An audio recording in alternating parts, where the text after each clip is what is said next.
Half a day and welcome to this section. Will be on freshman ecology, looking at the feeding relationships between organisms and inside their environment. First, we want to look at the word ecology. So ecology stands for the study of organisms and their environment. When we study ecology, we not only look at the biotic components, but we also look at the abiotic components. Biotic meaning living and abiotic meaning not living. So both of those are going to be looked at as we go through our unit on ecology. One of the first things we'll need to do is define our terms. So food chain refers to a single potential linear feeding relationship between a group of organisms. So these particular organisms potentially would eat each other and pass on their nutrients and energy within this particular environment. So that doesn't mean that they only eat these things. It's just one option that they've found, scientists have discovered in a particular environment. So here we are looking at one of these potential food chains in this particular environment. So with our food chain, we always begin with a producer. And the producer is going to be an organism that can photosynthesize. So we see here we have our grass as our producer level. Now where does the grass get their energy from? Ultimately, it is going to come from the sun. So as the sun provides the energy necessary for the producer to photosynthesize, then that will be passed on and the grass will absorb that energy, photosynthesize, it will use much of that energy, and then it will store it in its tissues. Next will come the consumers. And this grass settler, it looks like a praying mantis, is going to be the first or the primary consumer. And this consumer will eat the grass. The grass goes into the belly of the praying mantis. Then we have our second trophic level, which has our second consumer, which is our mouse. So the praying mantis is going to go into the belly of the mouse. Then we have our third level, our tertiary, which is our snake. So the mouse will go into the belly of the snake. And then we have our fourth, or our quaternary feeding level, which will be the hawk, and the snake will go into the hawk. Now along all of these potential spots, some of these animals will die, and eventually even the hawk, and we have our decomposers. And those decomposers will be responsible for cleaning up any waste that gets left behind or any dead material that is no longer necessary for a particular environment. Looking at these different feeding levels, we want to add some more vocabulary words into this section. So we have three basic groupings of our organisms. The first one we have are the autotrophs, and the autotrophs are the ones that are producers. They're the ones that can get that energy and make it from seemingly nothing. So we have the one group called our photosynthetic producers, and those are going to harness the energy from the sun, and they are going to photosynthesize and make food for all the rest of the organisms. We do have some other types of organisms called chemosynthesizers, and these are chemosynthetic producers, and they are going to harness chemical energy, and they can be found in areas where the sun cannot reach, and that's a very interesting group of organisms, and pretty much we just kind of look at that group and just know it by name and not necessarily worry about all the different ways in which organisms can chemosynthesize. For this class, we basically are going to focus on the photosynthetic groupings. Our second group is our heterotrophs, and they're going to make up most of the organisms that you come in contact with. The heterotrophs are consumers, and we'll look at the different types of consumers, but these are organisms that must eat. They must consume, okay?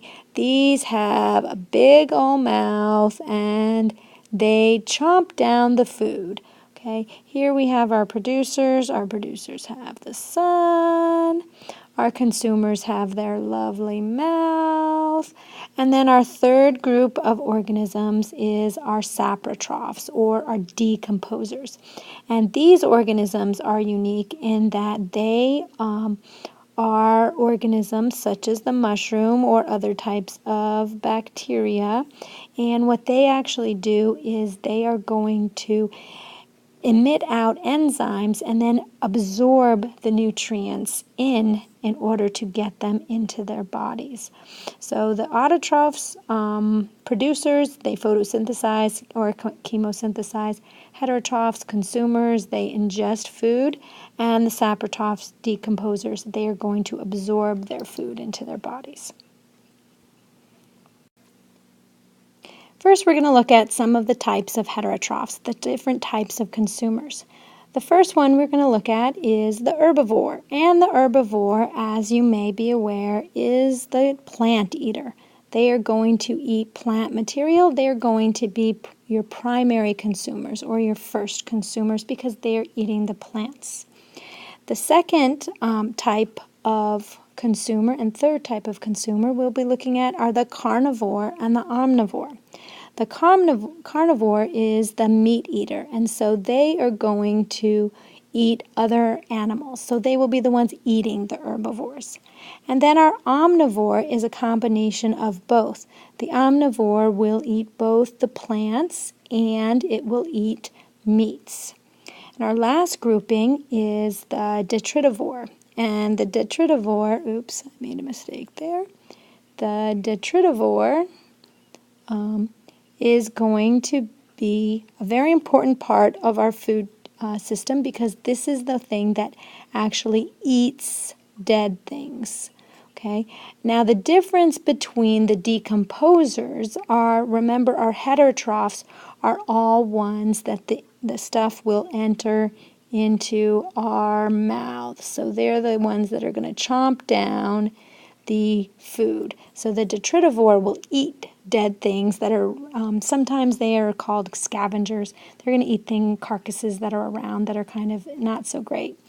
The carnivores are pretty much a fresh kill kind of thing. They're going to go after their prey and they're going to eat it pretty much on contact.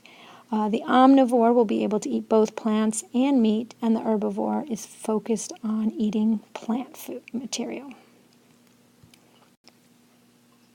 So looking back on our food chain again, we're going to kind of recap this. So our first group that we have are our autotrophs, or our producers. And here we have those. These are our plants, and they are photosynthetic, and they will produce the energy. And we also refer to that as autotrophs. Our second grouping is our consumers, and this is our consumer group, and they will consist of herbivores, omnivores, carnivores, and detritivores. And those are things that ingest other organisms. If it's an herbivore, they'll ingest plant material. Omnivore will ingest both plants and animals. Carnivores are primarily a meat eater, so they'll ingest other animals. And detritivore will eat some of the dead remaining organisms such as animals, also called scavengers.